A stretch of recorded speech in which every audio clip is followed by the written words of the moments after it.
A cold-blooded murderer or loving husband robbed of his wife on their honeymoon. Almost 3 years after the tragic murder, the families of Annie and Shri and Dewani are still searching for answers and justice.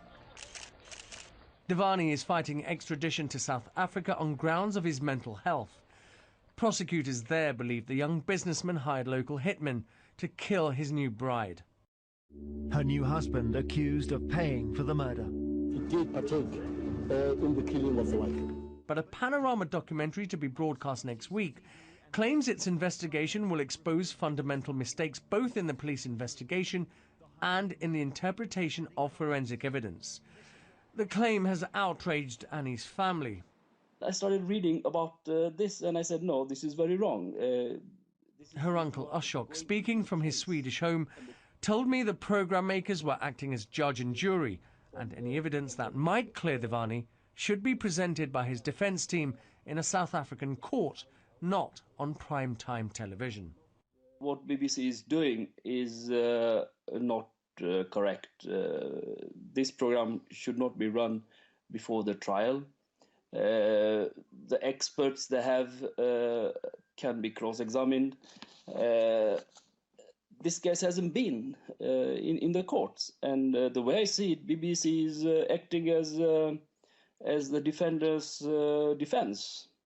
The documentary is said to cast doubt on the South African police's ballistic examination, and it will show new CCTV images. It also questions the testimony of the 3 men found guilty of Annie's murder: taxi driver Zola Tongo and gunman Zolile Mngeni and Ziwama Doda Kwabe. The Hindocha family did take part in a previous panorama investigation into the murder, but were not asked to appear in the new programme. In a letter to the BBC, they say they're disgusted with the decision to make and broadcast this investigation. This is what the BBC said in response. The police evidence we have obtained is neither manufactured nor stolen, nor did we pay for it. Should the Hindocha family wish to issue a statement, then we would reflect their position in the programme. The South African police and prosecution authorities have been given a full opportunity to reply to the programme. Sky News also spoke to South African prosecutors. They sent us a copy of the letter they sent to the BBC. It would be improper for the National Prosecuting Authority to engage the media on the merits of the case.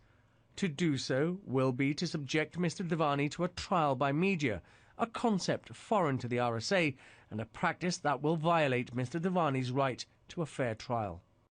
A trial of any kind might be some way off. Until then, the mystery of Annie Dewani's murder remains just that.